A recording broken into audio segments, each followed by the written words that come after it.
What if one day, all of a sudden, you opened your eyes and discovered that you were the last human being left on planet Earth?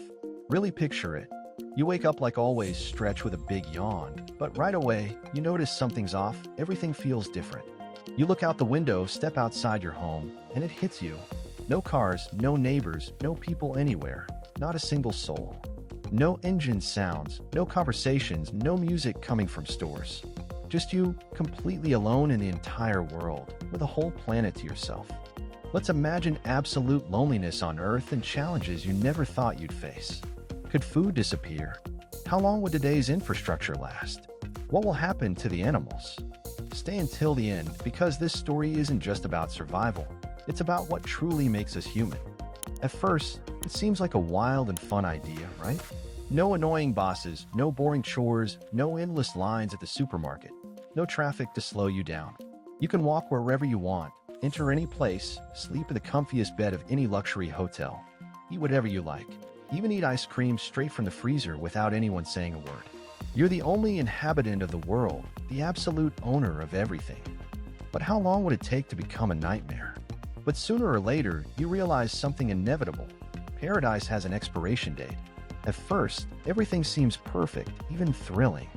You've got the whole world to yourself. No rules, no schedules, no lines or rush. It's total fantasy. But that illusion starts to fall apart much faster than you imagined. The first thing that begins to run out is food. Sure, you can walk into any supermarket, shopping mall, or convenience store and see shelves packed full. Cans, frozen goods, cereal boxes, bottles of water and soda. It looks like an endless feast. But there's a problem you can't ignore for long. Fresh foods, those fruits you love like mangoes, kiwis, bananas, or avocados, are on a ticking clock. Many of those fruits are imported from far regions of the world. There are no more planes or refrigerated trucks to bring more. What's on the shelves is all there is. And once it's gone, it's gone. So if you like ripe bananas or sweet mangoes, enjoy them now, because within days they'll start to rot.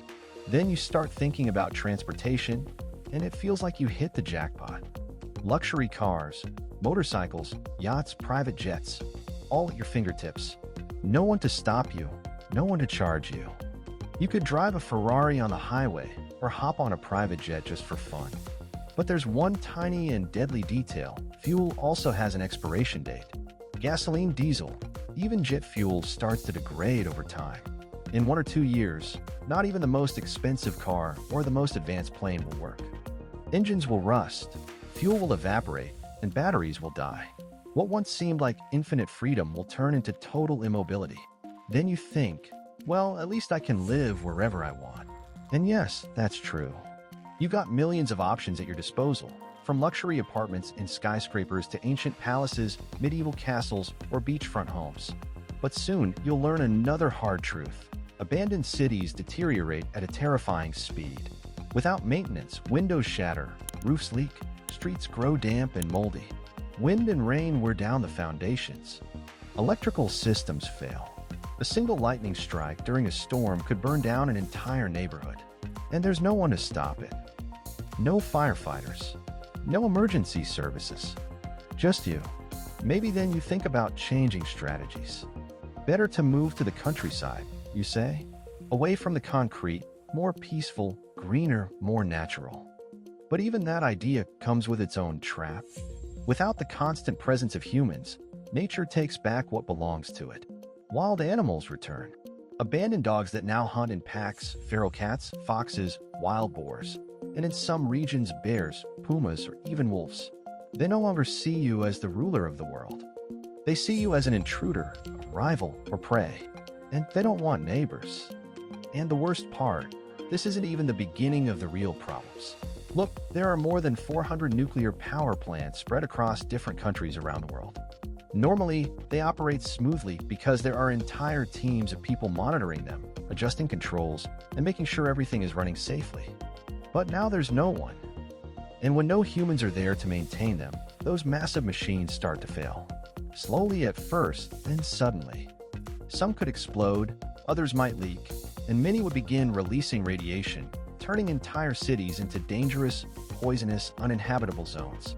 So if you want to survive, you have to move. And move fast. But that's not all. Food also becomes a massive issue. Crops in the fields wither without anyone to water or care for them. Farm animals are left without food or shelter, and everything falls into chaos.